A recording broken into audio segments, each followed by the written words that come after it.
Sí.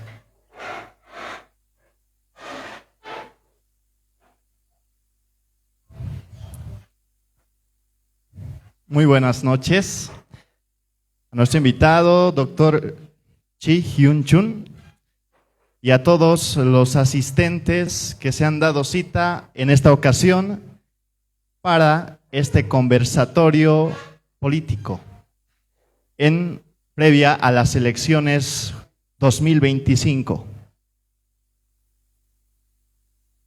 El día de hoy vamos a inaugurar el conversatorio político del Colegio de Politólogos de Cochabamba, para lo cual tenemos presente al lado derecho al presidente del Colegio de Politólogos, Alberto Basualdo, que posteriormente dará unas palabras de introducción también.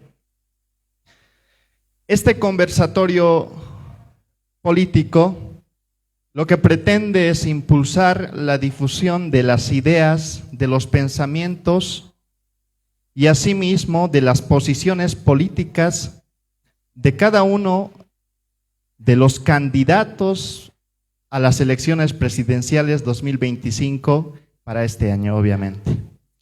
Para lo cual vamos a dar la inauguración con la presencia, reitero, del doctor Chi, que ya lo tenemos. Lamentablemente tuvo un percance, pero ya está aquí. Y muy bien, vamos a invitar a nuestro presidente, Alberto Basualdo, para que dé las palabras de inauguración a este ciclo de conversatorio político. Por favor. Muy buenas noches, estimados colegas, estimados profesionales de otras carreras de igual manera. Quiero agradecer la presencia del doctor Chi. Bienvenido siempre aquí en este conversatorio que lo organiza el Colegio de Politólogos de Cochabamba. Y también quiero agradecer también al doctor Walter Paul, que siempre nos acoge aquí en su restaurante. Siempre tenemos aquí conversatorios, charlas también, no solamente de la parte política, ¿no? Tenemos también otros tipos de análisis políticos, económicos, sociales y culturales, ¿no? Justamente este año 2025 es justamente un año electoral, netamente electoral. Entonces, en ese sentido, nosotros tenemos un programa preparado para toda esta coyuntura política. En ese sentido, nuevamente, muchas gracias, doctor Chi, por la aceptación a este debate y a este conversatorio que hoy lo vamos a llevar adelante. Y muchas gracias también a todos los presentes. De verdad, gracias por venir y un fuerte abrazo por parte del directorio.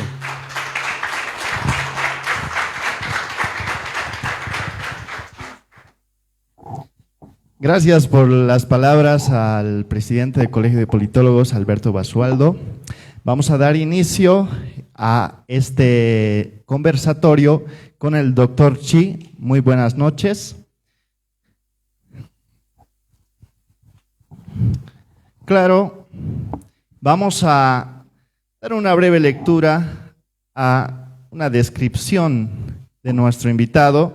Chi Hyun Chun es un médico, pastor evangélico y político boliviano de origen surcoreano. Llegó a Bolivia en 1982 y se formó en medicina en la Universidad de San Francisco Xavier.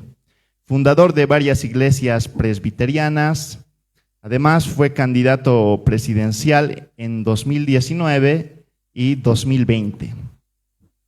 Actualmente busca postularse nuevamente y es por eso que lo hemos invitado. Doctor Chi, para empezar este conversatorio, quisiera preguntarle, ¿cuál es la razón por la que usted desea postularse nuevamente a las elecciones presidenciales para este año? Muchas gracias y muy buena noche, Cochabamba.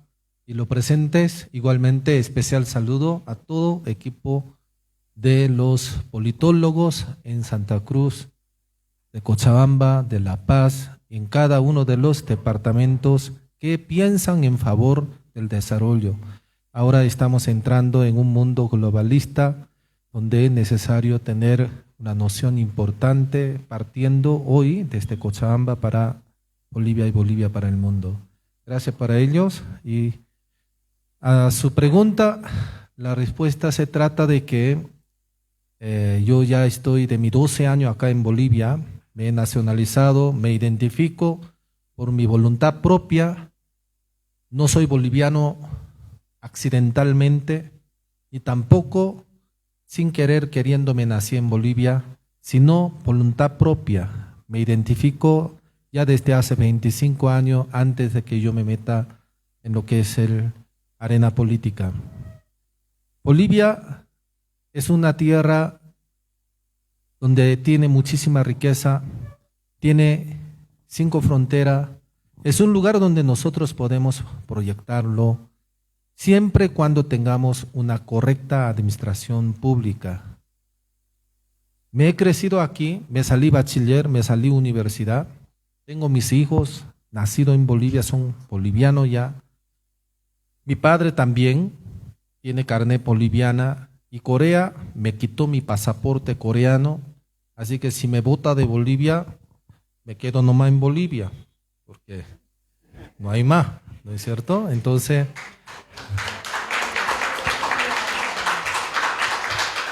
de esa manera, quiero ver Bolivia crecer, desarrollar.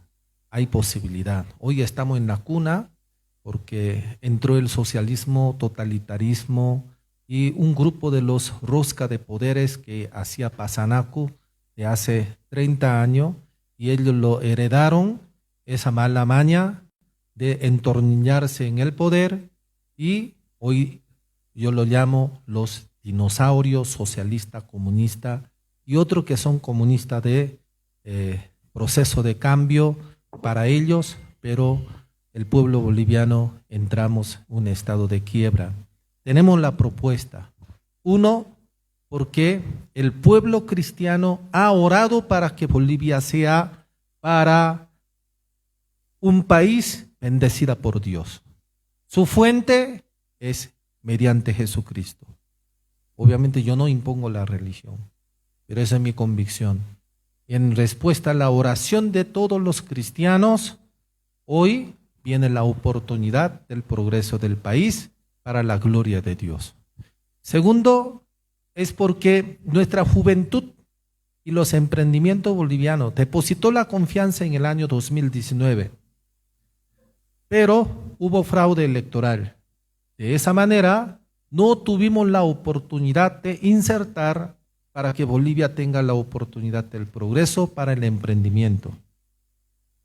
2020 también hubo fraude, ahora sí le toca nueva oportunidad para que el sueño de la juventud boliviana llegue a ser la realidad bajo la franquicia internacional, bajo el patentamiento de los tesis universitarios, bajo modificación de nuestros plan de estudio de los colegiales, que ellos salgan con su creatividad patentada. De esa manera que un gobierno que lo facilite para que el pueblo tenga el emprendimiento. De eso se trata el desarrollo. Es la empresa privada, es lo que va a traer el desarrollo en el país. Tercero, es porque ya lo tengo abierto la relación internacional, en especial el caso de Corea del Sur, como de misma manera países asiáticos y nuestra franja Pacífico, que desde luego caso de Perú ya se adelantó de hace ya más de 10 años sus proyectos de Chancay, de abrir la puerta con los mercados asiáticos. Bolivia, al menos nuestra gente que se encuentran en la frontera, sabe muy bien de esta realidad. De ahí que está interactuando, sea con China, con Japón, sea con Corea, está interactuando el mercado y ve que es una realidad que no podemos seguir viviendo con la política de ayer y que es necesario abrir nuestras fronteras con el mercado asiático. Ahí lo tenemos listo. Corea quiere ser país hermano de Bolivia. Vamos a hacer la alianza para que traiga esas tecnologías que lo tienen avanzado. Tiene una característica lo coreano. Siempre ha sido invadido por Japón, por China, sea por Rusia. Ha sido un país degollado y esa península, el tamaño de Cochabamba, encima lo dividió en mitad. Y en ese lugar, un país último en el desarrollo humano, económico en el mundo, en día de hoy está entre los 10 potencias del mundo en cuestión de 65 años. Estamos hablando de que en Bolivia también, si nos aplicamos, ¿qué cosa? Los principios y los valores bíblicos cristianos. Si es que nos aplicamos nuestros modales, que significa transmitir la honestidad, la transparencia y en favor del capitalismo. Si nosotros lo aplicamos, la libertad, el libre mercado, entonces Bolivia lo podemos proyectar hacia adelante. Recursos naturales lo tenemos, nuestras vías de Mutún para el Puerto Buch, nuestro desaguadero para el Pacífico, Puerto Hilo, para adelante con Perú, lo tenemos en mano y es cuestión de tener la voluntad política y podemos proyectar el país. Muy bien, gracias por la respuesta. Doctor Chi, le pregunto, ¿usted se considera más boliviano que surcoreano? Soy boliviano nomás, pues, ¿no? Entonces, hasta mi padre ya es boliviano, ya lo cambió de nacionalidad. Muy bien. Bueno, vamos a tener diferentes materias de las que... Hola. De las que vamos a ir conversando y desglosando en este conversatorio. Efectivamente, vamos a continuar con lo más fundamental, el tema económico, ¿no? Es la ciencia política una ciencia interdisciplinaria. Es importante, fundamental, saber de economía. Y para eso, doctor Chi, le pregunto, ¿cuáles son las estrategias que plantea para combatir la crisis económica y superarla? Bien. Estrategia está en que existen varios planes que tenemos que hacer. Uno es plan de salvataje económico. Segundo es mediana plazo y tercero es cambio total de la estructura constitucional del país. Entonces, hacia ese tenemos que apuntarnos. Se llama el federalismo, República Federal de Bolivia. Entonces, primeramente tenemos que dar, primer fase de salvataje, problema es el diésel, el combustible. Entonces, tenemos que permitir que, algunos dicen, no, aquí vamos a hacer el pirólisis, que insertemos, ¿no?, los desechos de las basuras de la llanta y lo plástico, podamos nosotros producir. Para ello hay que insertar más de 250 empresas de pirólisis en el país y para que inserte tarda más de 6 meses. Entonces, si nosotros queremos dar la solución inmediata, no es nomás produciendo la fábrica, sino permitiendo la importación libre con los privados. Nosotros lo sabemos de que el gobierno le está subvencionando supuestamente, pero es mentira. Porque ellos no están comprando en 10 bolivianos para vender en 3.76, sino ellos están comprando en 3.2 y está vendiendo, diciendo que está vendiendo en 10.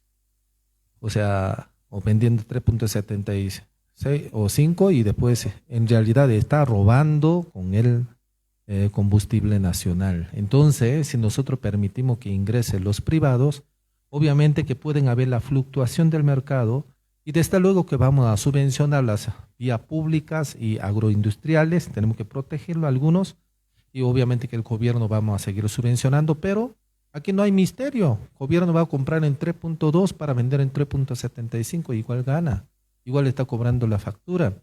Entonces aquí existe un fallo económico de aproximadamente por más de 6.000 millones de dólares. Estamos hablando de que podemos comprar en 1.500 millones de dólares, ¿ya? Y el gobierno, eso no sale en internet por si acaso, ¿ya?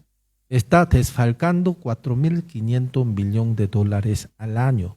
Encima, 30% de lo que venden ahora se lo llevan en la frontera. En la frontera, ahí sí que le está vendiendo a 10 a los transnacionales que nos está, ¿no?, haciendo una, como se dice, contrabando a la viceversa. En vez de traerlo de fuera, más bien desde Bolivia está llevando nuestros combustibles nacionales. Por esa razón es importante el control estricto de la frontera y permitir que puedan ingresar los diésel. Entonces, de esa manera nosotros lo vamos a ir liberando lo que es el problema de dólares. Perfecto. Se ha mencionado los recursos naturales de nuestro país y esta segunda pregunta va con relación a eso mismo, ¿no? Pero un poco contextualizando quizás, el oro en nuestro país se vende a mal barato, efectivamente, ¿no? Hay en las zonas auríferas, ¿no?, donde se explota este mineral, las cooperativas y con datos que se han evidenciado, transnacionales que están detrás de estas cooperativas, ¿no? Y además del oro que se explota, hay un impuesto solamente del 4.8% para nuestro país, ¿no? Y según datos, ¿no?, que han estado saliendo en los noticieros, pues sería alrededor de 4.000 millones de dólares lo que el país estuviera perdiendo por el oro que se está explotando y además el impuesto que es muy reducido, ¿no? Entonces, doctor Chi, en caso de ganar las elecciones presidenciales, ¿cuál será su política económica con relación a la explotación de los recursos naturales? Me refiero al gas, litio, etcétera. Ya, entonces primeramente hablemos del oro, ¿ya? En Bolivia está exportando más de 6.000 millones de dólares, o sea, aún mucho más en realidad. Solo que está siendo declarado, ¿no?, una cosa de 450 millones de dólares. O sea, en realidad casi más del 90% de oro negro que está sacándole. ¿Por qué razón entonces? A ver, en realidad Bolivia no necesitamos vivir de IDH y seguimos siendo un país minero y solamente con la mina podemos subvencionar toda la necesidad, lo que necesita, todos los bonos, etcétera, y podemos estabilizar el dólar. Solo que esto necesitamos hacer una revisión exhaustiva al respecto. Ya en Bolivia tenemos los sindicatos, empresas privadas y las cooperativas. Y mayoría, 85% de nuestras estructuras auríferas son cooperativas. En Bolivia tenemos más de 20.000 lugares que nosotros podemos insertar como cooperativa, o sea, sindicatos, lugares que podemos explotar como mina. Y resulta que tenemos más de 1 millón de personas que viven gracias a la mina de oro. O sea, no hay poca población. Entonces, si nosotros lo regularizamos esto, podemos solventar la economía de Bolivia de una manera muy eficiente. Existen algunos lugares, por ejemplo, los sindicatos, que tienen un nivel de convenio con el gobierno y le dejan una escasez, un 5%, y lo demás está en la precariedad total. Entonces, nosotros vamos a hacer una especie de joint venture, o sea, significa un convenio mixto con los sindicatos. Algún momento tenemos que sentarnos para que todo sintámonos ganador.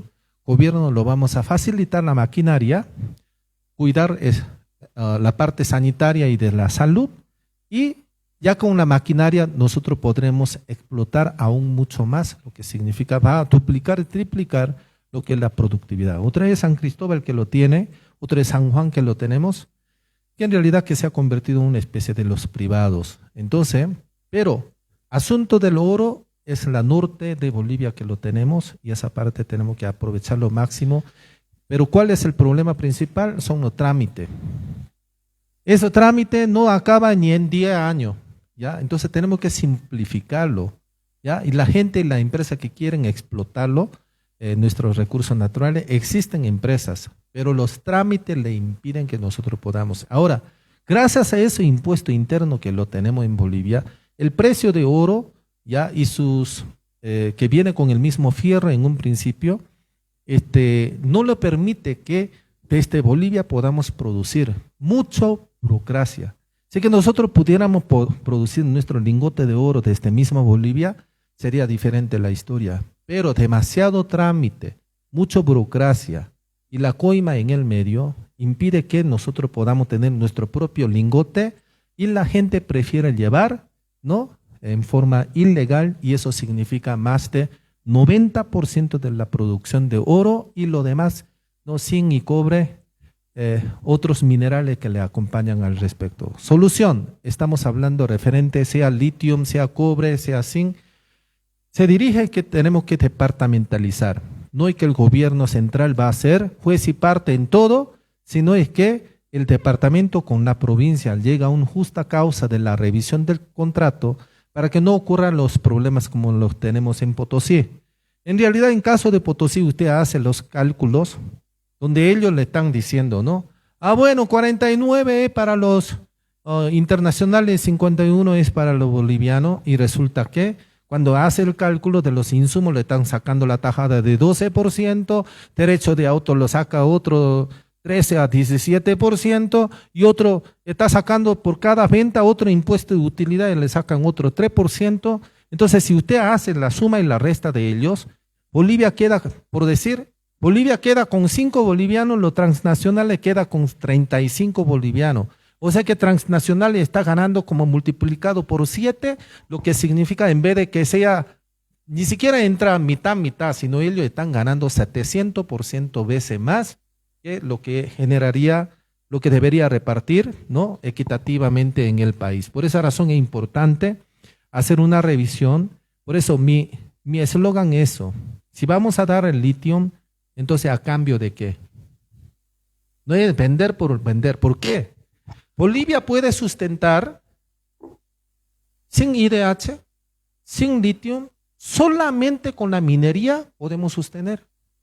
Y esto ya lo viene trabajando desde hace 400 años. Tenemos una estructura de 1.000.000 de trabajadores mineros que viven de eso. Y simplemente nosotros lo otorgamos la apertura de la explotación de mina en forma ecológica y que disminuya todos esos trámites y las multas y la coima que lo sacan por atrás. Creo que podemos ser un país competitivo minera nuevamente. Así que, asunto del litio, tenemos tiempo, debemos hacer una revisión exhaustiva. Caso de Oruro, de misma manera, podemos explotarlo, no solamente Potosí, y de misma manera Mutún y otros pozos petroleros, si nosotros lo independizamos la explotación de recursos naturales por departamento, entonces la licitación viene a nivel departamental, no a nivel del gobierno central. De esa manera, nuestro departamento va a tener el auge. Mire, caso de Bolivia, somos 3 veces más grande que Italia, casi 2 veces más grande que misma Alemania. Si somos un país 10 veces más grande que Corea del Sur, ¿cómo es que no podemos valernos independiente en cada uno de los departamentos desde perspectiva federalista? Tranquilamente podemos manejarlo. Si somos un país tan grande, o si pensamos que es pequeño, que es poco en población, pero cuando se habla de recursos naturales y la dimensión que nosotros podemos explotarla, lo que es la potencialidad que lo tenemos, tranquilamente, cada departamento puede hacer el lance al auge hacia el primer mundo, al menos en la parte económica.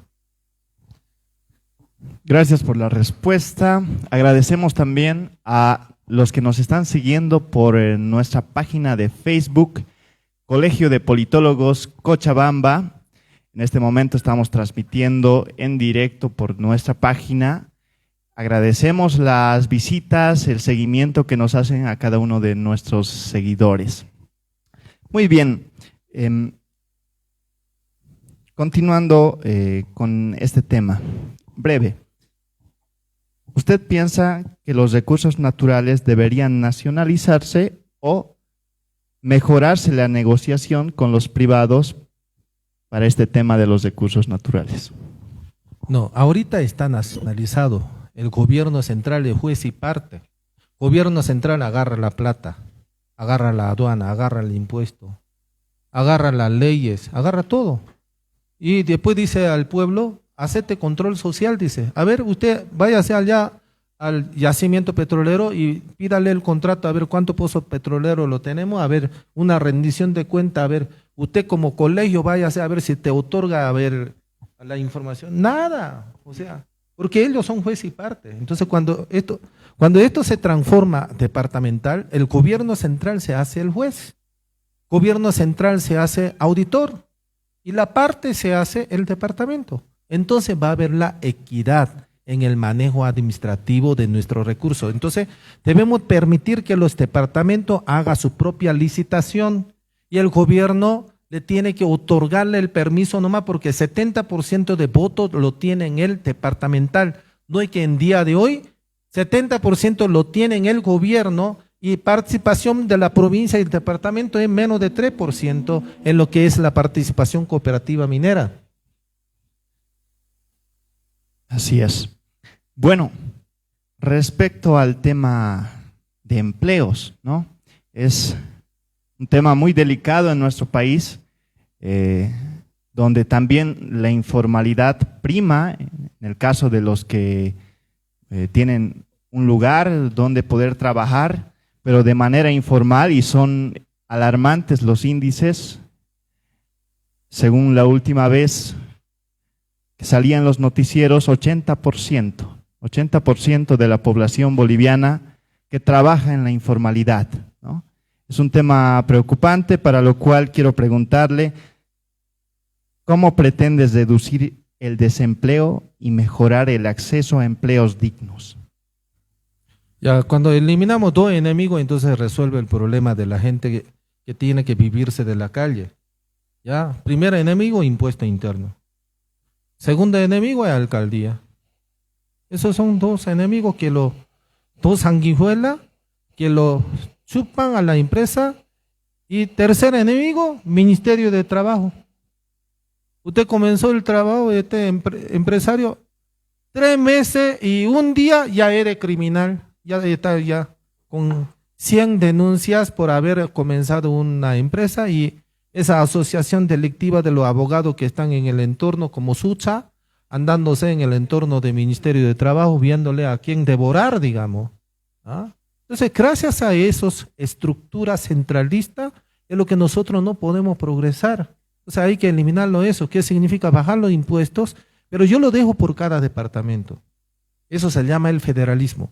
En el contexto de que, por ejemplo, un departamento que está en Ajue tiene mucho progreso, tiene más de 50.000 empresas, por decir el caso de Santa Cruz, no va a comparar con Pando, que tiene apenas menos de 2.000 empresas, digamos, ¿no? Entonces, el pago y cobro de impuestos en Santa Cruz puede mantenerse un poco alto, como por decir 8%. Caso de Pando tendrá que bajarse más para que vengan más inversionistas. Tendrá que bajarse, digamos, a 5%. O sea, por esa razón yo digo que tiene que independizar el cobro de impuestos de acuerdo a la estrategia competitiva que le proponga cada banco de desarrollo departamental. O sea, estoy creando un nombre en este momento, ¿no? Como un proyecto que tiene que velar, ¿no?, la factibilidad de la inversión, factibilidad de riesgo de los inversores, de que les dé la garantía jurídica. Si estamos hablando de la confianza en la garantía jurídica, ¿de qué se trata? De que haya la estabilidad económica y de que haya la rentabilidad cuando alguien lo invierte en el lugar, pero cuando hay exceso de impuesto por parte de la alcaldía y del impuesto interno y no le da la seguridad en el trabajo y de que el contrato no es respetado y que después el riesgo es demasiado, entonces no va a venir los inversionistas en Bolivia. Dentro de los 168 países en América lo considera, de los países del mundo que considera, Bolivia está en 164 en el mundo, o sea, uno de los últimos países que corresponde a invertir. Dentro de los suscritos 168, estamos en 164. O sea, en otra palabra, nada que envidiar a Haití, gracias al vicepresidente socialista de Sudamérica que le han asesorado muy bien desde la época de Aña hasta ahora. Ok. Justamente ya iba introduciéndose al tema de lo tributario y lo fiscal, ¿no? Así que es importante, ¿no?, saber cuál es la posición del doctor Chi con respecto a los tributos, con respecto a los impuestos que la gente dice, ¿no?, en las redes sociales, en sus OTBs, juntas vecinales, que van elevándose los impuestos desde las viviendas. Las viviendas, ya dice la gente, parece que no somos dueños de nuestra propiedad, tenemos que estar pagando alquileres como inquilinos, ¿no? Y bueno, es un tema preocupante. Asimismo, para los productores, ya iba mencionando, unos impuestos que obligan, no a los grandes, sino fundamentalmente a los pequeños, a crecer, a poder competir en el mercado con las otras empresas que ya están establecidas. Por eso le pregunto, doctor Chi, ¿qué política fiscal y tributaria plantea? ¿Reducirá los impuestos? ¿Para quiénes? Por eso esa unidad de arancelaria impositiva que le tiran desde hace 20 años, desde la fundación cuando era tu abuelo, y que le va sumando, multiplicando, o sea que el impuesto interno no vive de la recaudación de impuestos, sino su mayor fondo de ingreso es la multa. Y esa multa no son declaradas y están haciendo una asociación delictiva del impuesto interno, de la parte impositiva. ¿Ya? Igual, aduana, campeones, ¿ya? El dinero de garantía allá en la frontera no lo devuelve. Devuelve solamente 30% y 70% está embolsillando, caso contrario nunca recoge tu producto. Entonces, estos se llama, por eso hay que independizar la aduana, hay que independizar la parte impositiva. Cada departamento cobra su propio impuesto. Desde luego, 70-30, 30 para el gobierno central y 70% de lo recaudado se queda en el departamento. Entonces va a haber la competitividad. Eso es competencia sana que vamos a promulgar por cada uno de los departamentos. Muy bien, ahora vamos a pasar a otra sección, igual de importante, claro que sí. Nos vamos a referir al tema de seguridad y justicia, ¿no? Se evidencia en los hechos que el sistema jurídico realmente está haciendo todo menos justicia, ¿no? Hay una inclinación política muy fuerte, marcada, que no puede hacer que el órgano judicial funcione de manera independiente como en un Estado democrático, en un Estado de derecho, con división de poderes, debería funcionar, ¿no? Y para esto, tanto abogados como eruditos buscan una posible solución, ¿no?, de una transformación estructural del sistema jurídico. Nos han propuesto, otros han pretendido aplicarlo, pero realmente es un tema que se viene arrastrando, y no solo desde este gobierno, ¿no?, sino desde pasados gobiernos. Así que nos lleva a preguntarnos, ¿no?, ¿cuál es la condición de nuestro país, la particularidad que está determinando que la justicia no sea independiente, no pueda funcionar dentro de los términos de un Estado democrático, un Estado de derecho, ¿no? Nos lleva a preguntarnos cómo es que podemos encaminarnos, qué medida, qué solución podemos tomar para que la justicia y la seguridad en nuestro país, porque sí, la seguridad es una tarea primordial, fundamental de un Estado, ¿no? Ya lo decía Thomas Hobbes, que el Estado, ¿no?, en su obra Leviatán, debe ser aquel que como ente al cual se le han delegado los derechos para que ejerza una violencia legítima y además establezca seguridad para los ciudadanos de cualquier sociedad, ¿no? Es por eso que debemos de comprender, como Thomas Hobbes lo mencionaba, en un estado de naturaleza no existía tal seguridad, ¿no? Ahora que estamos en un estado de derecho, ahora que estamos en una sociedad democrática, doctor Chi, ¿cómo enfrentará el crimen organizado y la inseguridad ciudadana? Bien, en realidad me ha hecho varias preguntas. Solamente de sus narraciones lo vamos a aclarar de que el Estado de Derecho que se trasciende hacia lo que es la corrupción, anticorrupción. Entonces, ¿cómo nosotros podemos hacer que nuestro Estado de Derecho sea prevalecido? Es de acuerdo a los que manejan la justicia. Y resulta que los que manejan la justicia, tenemos dos enemigos de la justicia en el país, así de clarito. ¿Quiénes son? Fiscales y jueces. Ellos son asociación delictiva que lo contamos en el país, ¿ya? Y después echar la culpa a la policía, también hay algunos policías que son. Por esa razón, debemos atacar en dos puntos, punto inicial y punto final. Punto inicial es policía. Punto final es Tribunal Constitucional. Entonces, para comenzar, si nosotros convertimos en federalismo, no va a ir toda esa sentencia en los juicios a la recontrarrevancha allá en Ciudad de Sucre, sino que se termina a nivel departamental. Estamos hablando de que se termina en el federalismo con su juicio federal y a lo que es nivel nacional, se queda solamente a lo que es amparo constitucional y otros, hasta ahí nomás se queda. Ahora la parte de la justicia, la parte inicial, lo vamos a convertir a los policías, los jueces andantes. Va a tener mucha determinación y poder. Los policías ya no va a detener 8 horas.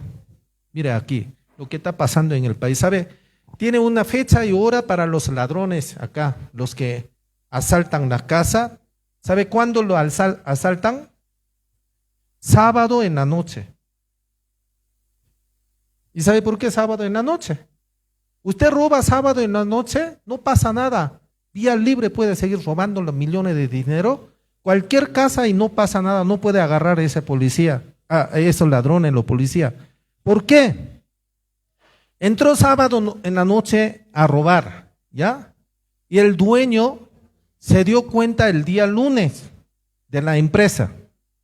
Domingo está cerrado tu tienda, ¿no es cierto? Domingo no trabaja tu empresa, pero sábado en la noche robó y lunes en la mañana se enteró que había robado, ¿ya? Desmanteló tu caja. Entonces ya pasó 24 horas. Entonces policía no recibe esa denuncia. Cuando hay menos de 1,000 bolivianos, ni qué decir, vía libre. O sea, ahorita hasta 1,000 bolivianos cualquier ladrón puede robar y policía no recibe esa denuncia. Así está diseñado. Ahora, si es que recibe, tiene que hacer mediante el abogado. Y abogado, hasta que lo haga los trámites, pasó una semana. Y después dice que pasó una semana, fiscalía no lo recibe cuando pasó de 7 días. Entonces, para que venga el fiscal, tiene que esperar el turno porque ya está de vacación y otro entró. Hasta que el fiscal se anime a admitir, ya pasó 3 meses. En otra palabra, ya extinguió lo que es asunto de la denuncia.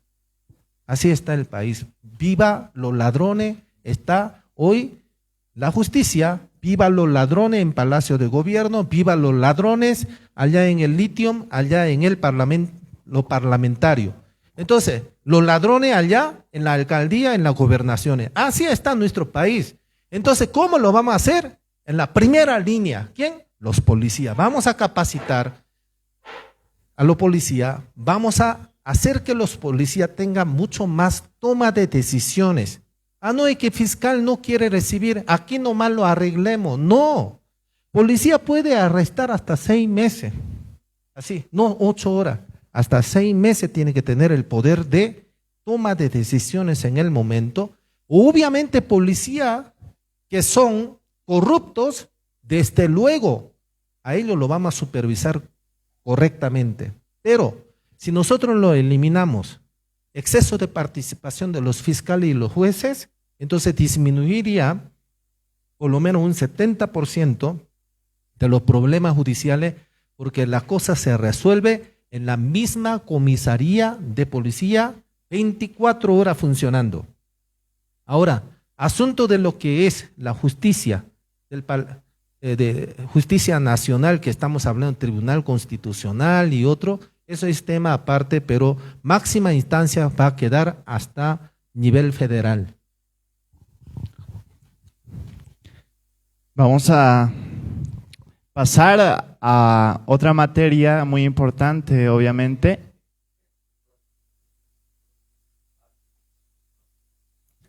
Muy bien, entonces nos indican que por cuestión de tiempo, bueno, vamos a hacerlo un poco más breve, ¿sí? Vamos a soltar una pregunta más, no sin antes indicar a toda nuestra audiencia, asimismo la que nos sigue en redes sociales, que este ciclo de conversatorios va a continuar. Hoy estamos inaugurando con nuestro invitado especial, el doctor Chi-Hyun Chun. Por lo cual yo le pregunto, doctor Chi, en varias entrevistas, varias conferencias, usted se ha referido al tema de la educación, al tema de que actualmente se están implementando bajo la ley que ha establecido el gobierno ya desde hace un buen tiempo, la 070, una educación que establece parámetros fuera de lo que rigen los principios tradicionales de la familia, de lo que sería una educación sexual correcta y demás, porque se estarían implementando temas de género y otras situaciones, ¿no? Por lo que le pregunto, ¿qué cambios propone para reformar la educación? Ya, nuestra estructura Avelino Siniani está basado en la teoría positivista, ¿ya? Donde la vocación y el individualismo y lo que es la creatividad personal está abolido y lo que decide el futuro de ese niño es la sociedad. Eso se llama basado en la justicia comunitaria, participación de padres de familia, participación de la comuna que decide cuál va a ser el futuro de ese niño que participa en el colegio. Más bien debemos generalizar lo que es el bachiller en humanidad, universalizarlo y de misma manera también fortalecer la carrera técnica que se acople en el medio de acuerdo a la vocación, no de acuerdo a lo que deciden juntas vecinales. Y entonces debemos generalizarla, duplicarla en nuestra carga horaria, mientras otro país está estudiando casi 6 a 8 horas, nosotros estamos limitando con 4 horas, como si eso fuera mucho, y todo se basa en la tarea. Hay que eliminar la tarea lo posible y que todo se resuelva dentro de la aula. ¿Ya? Entonces el profesor tiene que estar capacitado no para reproducir el conocimiento, sino para desafiar el conocimiento, hacer personas creativas, competitivas, puedan crear y descubrir la propia vocación personal para que esto sea explotado a lo máximo, de que esto se traduce en estudios de los genios, niños genios, lo vamos a separar a la parte, vamos a tener clase de los niños genios. Por otro, los niños especiales que debemos fomentar lo que es la vocación de cada uno de los niños, incluso puedan adelantar cursos universitarios. Por otro lado, es que debemos fomentar lo que es el patentamiento. Obviamente que para que podamos ser un país competitivo hay que invertir en lo que es la educación y es necesario que debemos reforzar lo que es la ciencia de la carrera exacta, ciencia exacta, matemática, química, física, ¿no? La parte de fisiología, que es la parte de la biología y que es su combinación para que esto se convierta hacia la productividad y enfoque a la ciencia administrativa. Tenemos que adelantarlo ello para que nuestros bachilleres sean capaces de tener su propio emprendimiento. No es necesario que tenga que entrar a la universidad para tener su propio emprendimiento personal, sino ya en bachiller en humanidad hay que adelantar. No hay que salga con una capacidad técnica a ser empleado de alguien, sino una capacidad administrativa para que puedan gerentar su propio patentamiento. Eso significa una educación competitiva a nivel de los bachilleres. Por otro lado, en la educación universitaria, su tesis de investigación no va a ser uno más del mercancía, donde tiene que pagar a alguien para sacar su tesis para que se convierta en la biblioteca un archivo más, sino que tesis se tiene que convertir en una productividad, tiene que convertir en dinero, tiene que convertir en empresa en el futuro. Si sube la empresa y la investigación y la tecnología, eso es el futuro de Bolivia. Futuro de Bolivia no se trata de endeudar al país. Futuro de Bolivia no es portarse bien con países vecindarios. Futuro de Bolivia se trata de ser un país competitivo y que sepa valerse solo y con nuestro propio emprendimiento boliviano que podamos desafiar al mundo, partiendo de la esperanza y sueño de la juventud boliviana. Gracias por todas las respuestas a las preguntas que nos ha brindado aquí el doctor Chi, nuestro invitado especial hoy para la inauguración del ciclo de conversatorios político del Colegio de Politólogos de Cochabamba. Vamos a dar cierre. Nos hubiera gustado también que el público hiciera sus preguntas, pero por temas de tiempo el día de hoy no se podrá. Y si es posible, en otra ocasión esperamos tenerlo. Esperamos tenerlo en otra ocasión.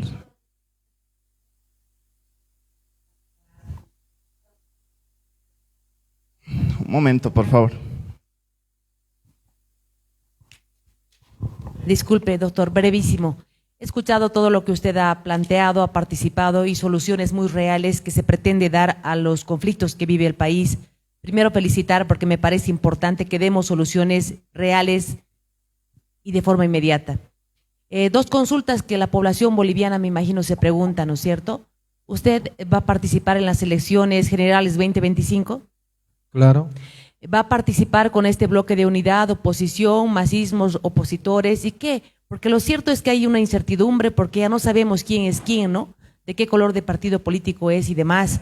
Porque las soluciones tienen que darse inmediatas. Creo que los candidatos futuros para el 17 de agosto tendrían que plantearnos soluciones inmediatas. Tenemos problemas, usted lo ha dicho, diésel, hidrocarburos, dólar que no está estable, productos de la canasta familiar. Es el día a día que al ama de casa le toca el bolsillo a aquella persona que trabaja durante las 8 horas del día.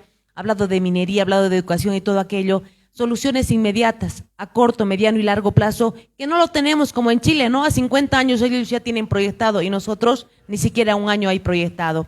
Entonces la consulta, ¿va a participar de las elecciones? Me dijo sí. Ahora va a participar con qué grupo, con qué bloque, solo, de qué manera se está organizando políticamente, porque estamos a 6 meses de las elecciones, doctor. Muchas gracias y mañana lo voy a tener para entrevistarlo para Cochabamba y el país a través de redes sociales y el programa aquí en Canal 11 Televisión Universitaria. Soy la doctora Ivonne Gutiérrez. Gracias por escucharme. Gracias por su pregunta muy puntual. Yo lo considero el masismo es lo mismo que los dinosaurios políticos. En otra palabra, abuelo político, o le llamo, en otra palabra, animal político. Ya basta de esos ratas que han vivido durante 30 años a costa del pueblo boliviano. Ahora toca nuevas generaciones, hay que cambiar. No digo que todos los funcionarios van a cambiar, no. Yo voy a respetar la estructura. Sobre crisis, caído y encima pateado, no pues. Entonces, debemos mantener trabajadores, pero son los que tenemos que entrar a un convenio, lo que es empresas estatales que están agarrando más de 32% de presupuesto nacional a fondo perdido.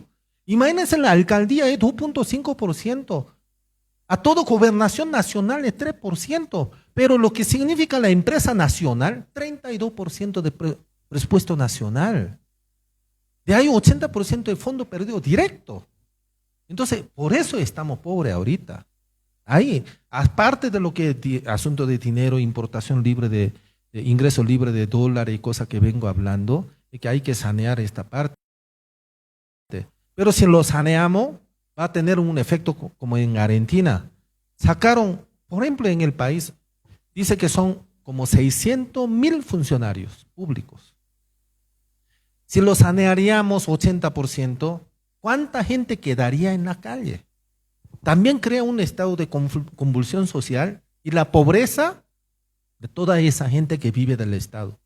Entonces, el caso de Milei fracasó en ese sentido. ¿Y nosotros qué vamos a hacer?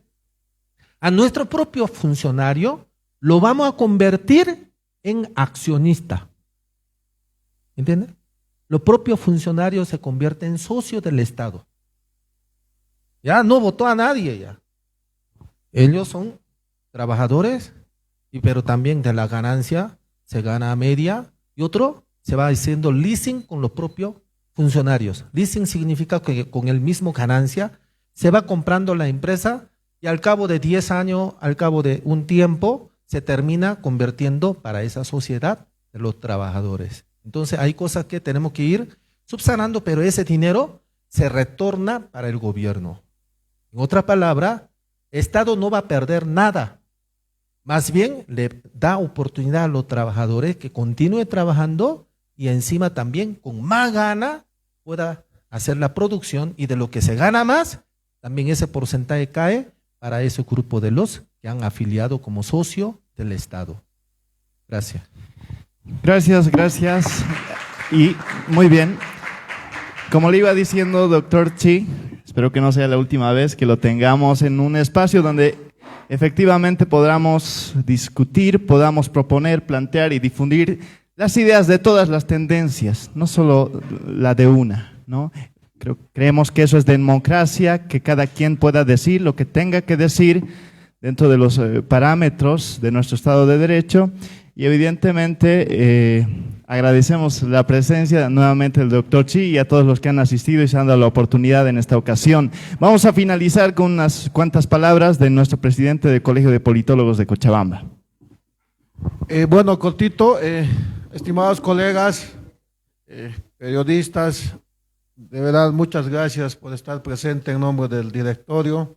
Quiero agradecer al doctor Chi, no va a ser la primera ni la última vez, vamos a estar en contacto para poder coordinar otros tipos de entrevistas también. Y agradecer también al doctor Paul siempre por darnos esta oportunidad en el ambiente. Y muchas gracias en nombre del directorio. Es otra oportunidad. Gracias.